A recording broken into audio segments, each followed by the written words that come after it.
পঞ্চায়তত যদি কোনোবাই দুৰ্নীতি কৰিম বুলি ভাবিছে তেনেহলে সেই কথা পাহৰি যাওক। এই সন্দৰ্ভত এবাৰ মুখ্যমন্ত্ৰী ডক্টৰ হিমন্ত বিশ্ব শৰ্মাই মন্তব্য কৰিছে।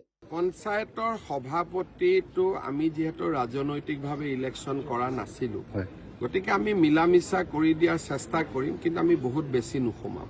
আঞ্চলিক আৰু জিলা পৰিষদটো যেহেতু দলৰ মনোনয়ন জিকিছে, গতিকে দলে নিৰ্বাচন কৰিব।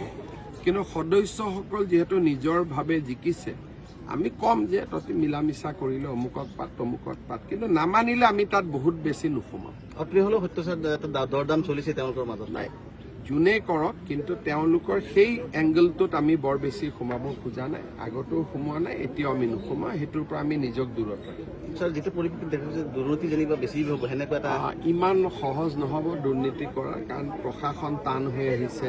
ধৰক আগতে PMY দুৰ্নীতি কৰিছিল ঘৰ দিম বুলি, এতিয়া নোৱাৰা হৈ গ'ল। গতিকে কথা বাৰ্তাবিলাক বেলেগ বেলেগ হৈ আহি আছে।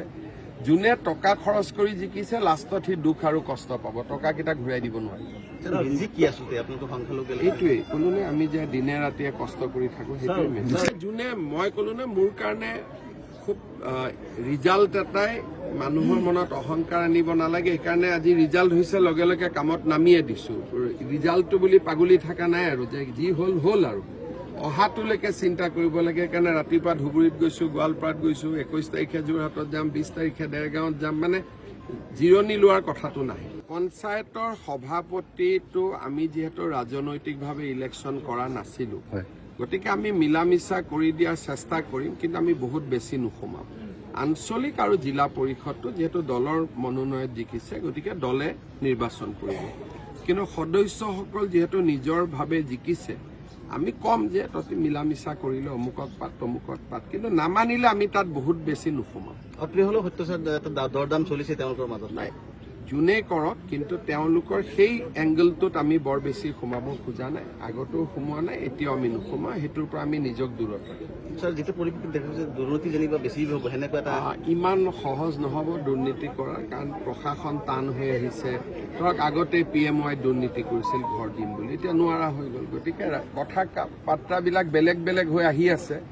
যোনে টকা খৰচ কৰি জিকিছে, লাষ্টত সি দুখ আৰু কষ্ট পাব, টকাকেইটা ঘূৰাই দিব নোৱাৰিব। এইটোৱেই ক'লো নে, আমি যে দিনে ৰাতিয়ে কষ্ট কৰি থাকো, সেইটোৱে যোনে মই ক'লো নে, মোৰ কাৰণে খুব ৰিজাল্ট এটাই মানুহৰ মনত অহংকাৰ আনিব নালাগে। সেইকাৰণে আজি ৰিজাল্ট হৈছে লগে লগে কামত নামিয়ে দিছো। ৰিজাল্টটো বুলি পাগলি থকা নাই আৰু, যে যি হ'ল হ'ল আৰু অহাটোলৈকে চিন্তা কৰিব লাগে। সেইকাৰণে ৰাতিপুৱা ধুবুৰীত গৈছো, গোৱালপাৰাত গৈছো, 21 তাৰিখে যোৰহাটত যাম, 20 তাৰিখে দেৰগাঁও